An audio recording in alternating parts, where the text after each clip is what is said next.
Welcome to a best settings for Battlefield 5. We're going to be starting with control, and once you're on to control, these are the aim sensitivities what you want to use. So my soldier aim sensitivity is at 80, soldier zoom aim sensitivity is at 40. You want to have steady scope as hold, trust me, because we're going to actually be changing that in the controller tuning. When you're down, if you just want to skip that revive and just respawn, then you want to have toggle. Soldier leaning is at toggle, and the vehicle sensitivity I have at 20%, and here is the controller tuning. Before we get into this, if you haven't already, leave a like on the video, would really appreciate it, helps out more troopers. If there's any other tips you have when it comes to settings on this game, then let me know in the comment section below. Here is the custom mapping. So what we're going to actually have is jump, we do L1, same as the vault, and also the same when it comes to parachute. When it comes to all of the gear, I have everything on my D-pad. Melee as circle, same as bayonet charge. When it comes to leaning, I have a circle. It's up to you, you can change it to your thumbstick. I know a lot of people prefer that way. As I said before, when it comes to your steady scope, you wanted to have as hold, because what you're going to do is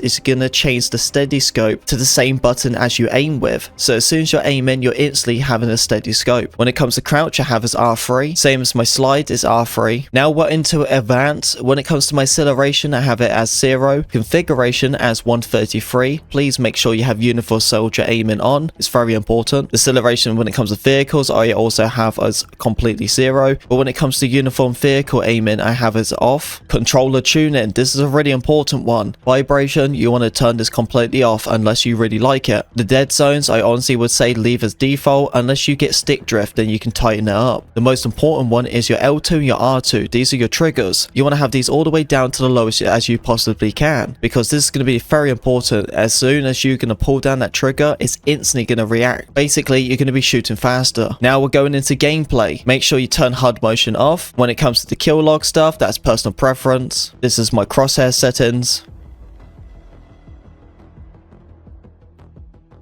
I have as 111 for my minimap scale, and these are also the other settings as well. The default icons I have is basically all the same, and I also believe the ADS icons, they are changed just a little bit. Moving on to advanced, you have camera shake as 50%. This is the lowest as you could possibly have. Soldier auto leaning, very important, you want to have that on, same as this one. Auto parachute, not all the time you want to be spawning in the air, you instantly parachute. It's really up to you though. It catches people off guard, and people really do like to have it. If you're really new to Battlefield, then I suggest to have it on, but honestly I just have it off just because I want to go down to the ground a lot more quicker. Soldier aim assist is 100, and I have the snap zoom completely off. It gets really difficult to have it on. It's very hard when it comes to multiple targets, so turn this off and just have the soldier aim assist. You want to have the reload hint and then the hint system all off. Now we're going to be moving over to video. Here we are for video. Brightness I have a 65, but honestly it's a personal preference. FOV, I love having my high FOV. It's actually a horizontal of 120, but the FOV is 105. Vehicle is 95. ADS field of view, extremely important. This actually reduces your visual recall, so make sure to have that on. Turn motion blur off is annoying, it gives you a lot of headache, and also this one as well. It gives you a blur when it comes to iron sights. And here are my colorblind settings. I am colorblind, so these colors are going to be a little bit more different to everyone else. All of here is actually what makes the game look more like a movie than anything. It gives it more that realistic feel.